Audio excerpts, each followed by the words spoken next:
माँ, बेटा और बहू। माँ, बेटा और बहू तीनों डाइनिंग टेबल पर बैठकर खाना खा रहे थे।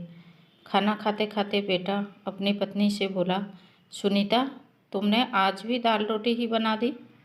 कम से कम खाना बनाने में तो आलस मत किया करो। अभी तो रहती हो, कुछ अच्छा भी तो बना सकती थी। सुनीता बोली, बनाने वाली तो मैं आज चने का हलवा थी, लेकिन चन्ना आई नहीं। मैंने कल ऑर्डर करी थी। कोई बात नहीं, कल बना दूंगी। किचन में कुकर की सीटी सुनाई देती है और खाना खाते खाते सुनीता किचन में चली जाती है। किचन से वापस आकर डाइनिंग टेबल पर बैठते हुए सुनीता कहती है कि आलू पकाने के लिए रखे थे, शाम को आलू की टिक्कियाँ बनाएंगे। उसकी सासू माँ भी ये सुनकर खुश होती है। सुमित बीच में बोल पड़ता है, ये अच्छा है, दोनों बहुत मज़े करते हो, अपने पसंद की चीज़ें जो बनाकर खाते हो। तभी डोरबेल बजती है। सुनीता फिर से खाने के टेबल से उठकर दरवाज़ा खोलने चली जाती है। दरवाजे पर डिलीवरी बॉय चना लेकर आया होता है। पार्सल लेकर सुनीता फिर से डाइनिंग टेबल पर खाना खाने बैठती है। तब माँ बेटे से कहती है कि तू दरवाज़ा खोल देता, बेचारी को खाना खाते समय भी सुकून नहीं है। बेटा कहता है, सॉरी माँ, मैं नहीं उठ सकता, मुझे ऑफिस जाने के लिए देर हो रही है। सुमित खाना खाकर ऑफिस की तैयारी करने के लिए अपने रूम में चला जाता है। कुछ ही सेकंडों बाद वो सुनीता को आवाज़ लगाता है, सुनीता, मेरी घड़ी कहाँ है? मिल नहीं रही है। सुनीता खाना खाते खाते ही उसे बताती है, अलमारी के ड्रॉयर में देखो। सुमित कहता है, नहीं मिल रही है। सुनीता फिर एक बार खाने के टेबल से उठकर उसके तरफ जाने ही वाली होती है कि सासू माँ उसे रोक लेती है और पहले खाना खाने के लिए कहती है। सासू माँ कहती है, बच्चा नहीं है, ढूंढ लेगा वो। थोड़ी देर बाद रूम से सुमित की आवाज़ आती है, मिल गई। डाइनिंग टेबल पर दोनों सास बहू एक दूसरे की तरफ देखकर मुस्कुराते हैं। अगले दिन सुबह सुबह सुमित अपने बेडरूम में कोई फाइल ढूंढ रहा होता है और उस फाइल को ढूंढने के चक्कर में उसने पूरा कमरा तहस नहस कर दिया होता है। सुमित बड़ा बड़ा रहा होता है, इस घर में कभी कोई चीज़ अपने ठिकाने पर मिलती ही नहीं है। इन औरतों को भी कोई काम नहीं है। मुझसे पूछ लिया होता, पूरा कमरा फैला के रख दिया है। सुमित उल्टा सुनीता को ही डांट देता है और कहता है, ठीक है, अगर पूरा कमरा फैला दिया है तो तुम्हें और काम भी किया है, यही काम पूरा दिन करते बैठो। कभी कभी लगता है मुझे हाउसवाइफ से शादी करनी ही नहीं चाहिए थी। इतना बोलकर सुमित ऑफिस के लिए निकल जाता है। पति पत्नी की ये बातचीत माँ भी सुन रही होती है, जिसका सुमित को पता नहीं होता। अब माँ और सुनीता सुमित को सबक सिखाने के लिए प्लान बनाते हैं। अगले दिन सुबह सुबह जब सुमित नींद से जगता है तो सुनीता को चाय के लिए चिल्लाकर कह रहा होता है।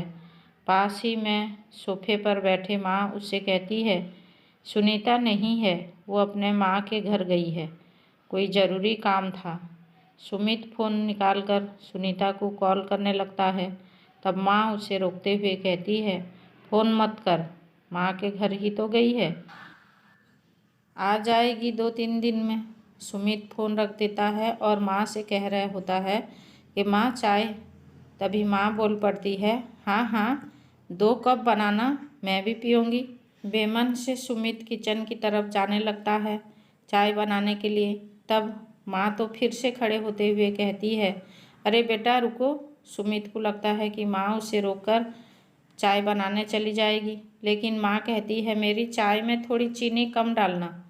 सुमित चाय बनाकर लाता है। माँ और बेटा दोनों चाय पी रहे होते हैं। तब माँ बोलती है, अच्छी बनाई है, लेकिन सुनीता जो चाय बनाती है उसमें तुलसी की कुछ पत्तियाँ डाल देती है, उसका स्वाद ही अलग आता है। बेटा कोई बात नहीं, अगली बार जब तू चाय बनाएगा तो ध्यान रखना। सुमित माँ की तरफ देखता ही रह जाता है।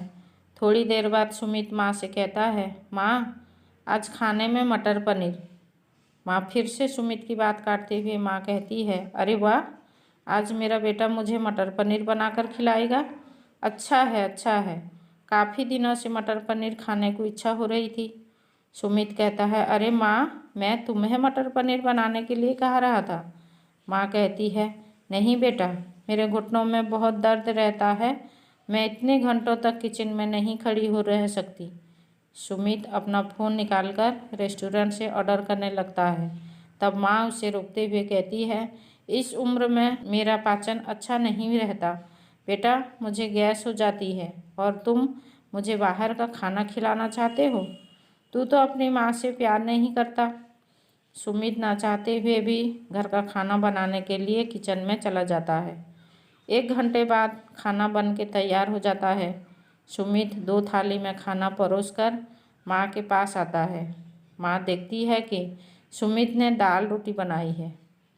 माँ सुमित से कहती है, अरे बेटा, तू तो मटर पनीर बनाने वाला था ना। सुमित कहता है, माँ, ये आसान था बनाने के लिए।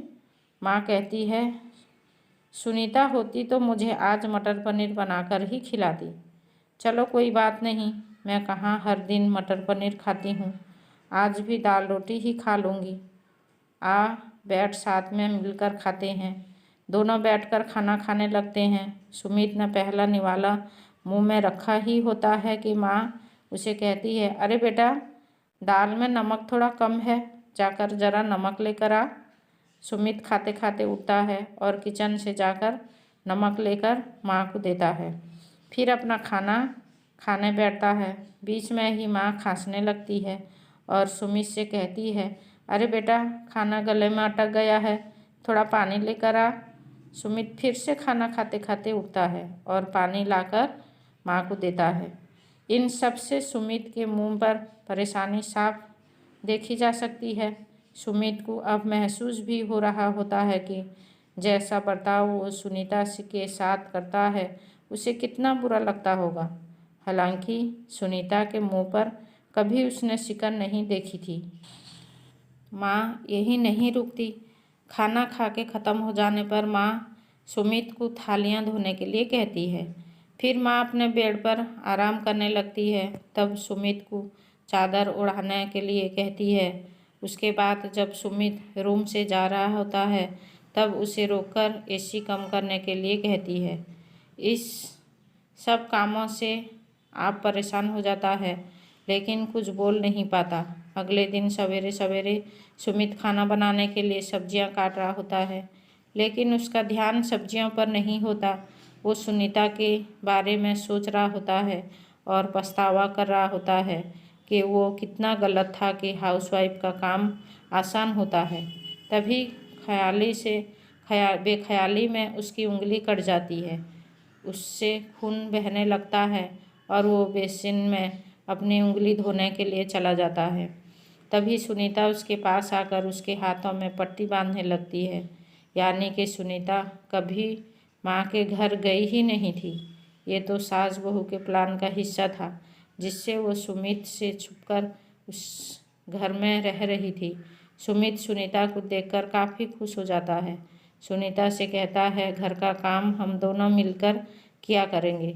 सुनीता पूछती है, ऐसा क्यों? सुमित कहता है कि मैं घर का काम सीख जाऊंगा और घर अगर हम दोनों का है तो घर का काम भी हम दोनों का ही होना चाहिए।